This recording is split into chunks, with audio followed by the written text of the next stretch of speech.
Wonderful. Whenever you feel ready, hon. Other half is a phrase that most people use to describe their spouse. I use it to describe my best friend.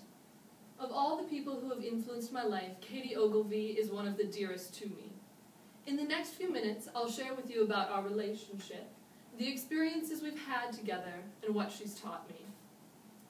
Katie is my best friend, so of course it goes without saying that she knows me better than anyone else.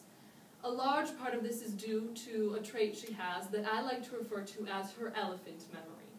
She remembers everything. She knows all of my favorites. She knows my favorite color, my favorite books in order, which is a pretty long list, my favorite kind of cake, and she also remembers everything I said, which makes it really difficult to renege on a promise if you did in fact promise to do it. I tell Katie everything. She knows everyone I've ever had a crush on and when, and she knows about my dreams and what I want for my future. Katie and I are almost complete opposites. First off, we look nothing alike.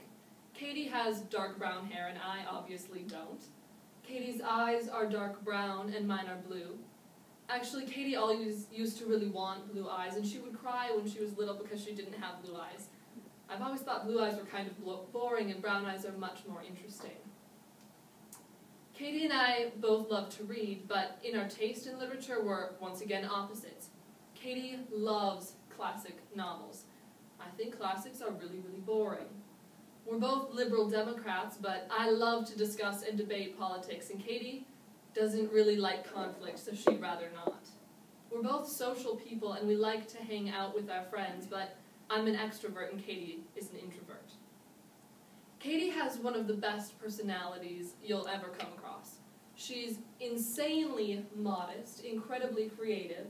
She's very intelligent and capable of really deep, profound, analytical thinking that's really unusual in a high schooler. She's also one of the sweetest people you'll ever meet. At the semester break, Katie moved to Chicago. But about a month before she moved, she lived with me for that month because her family had already gone ahead.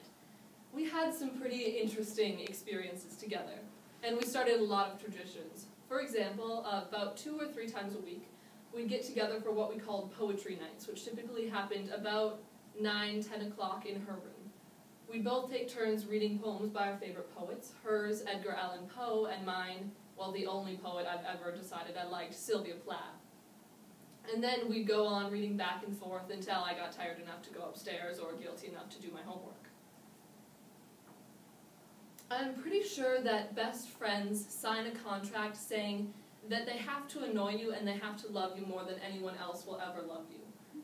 I also think that Katie was a little bit worried that we'd run out of things to talk about, so she killed 2 birds in one stone and came up with custom-themed days of the week designed to annoy me. For example, Tuesdays became Classic Literature Tuesdays, and I've already told you I don't really care for that. I also hate horror movies and never willingly watch them, so Wednesdays became American Horror Story Wednesday, which is her favorite show. And last but not least, Spanish-speaking Fridays came into effect. Katie is an incredible Spanish speaker. I'm not.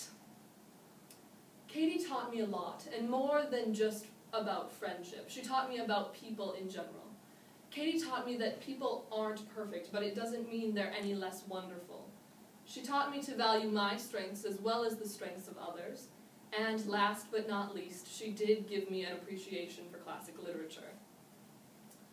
I hope I've demonstrated what a wonderful person Katie is by telling you about our relationship, the experiences we've shared, and what she's taught me. Of all the people who have influenced my life, Katie Ogilvy is one of the most formative. It isn't fun to lose your best friend, but it hurts even more when you are as close to them as I was to Katie. Katie, thank you so much for your paper, and I'll talk to you soon.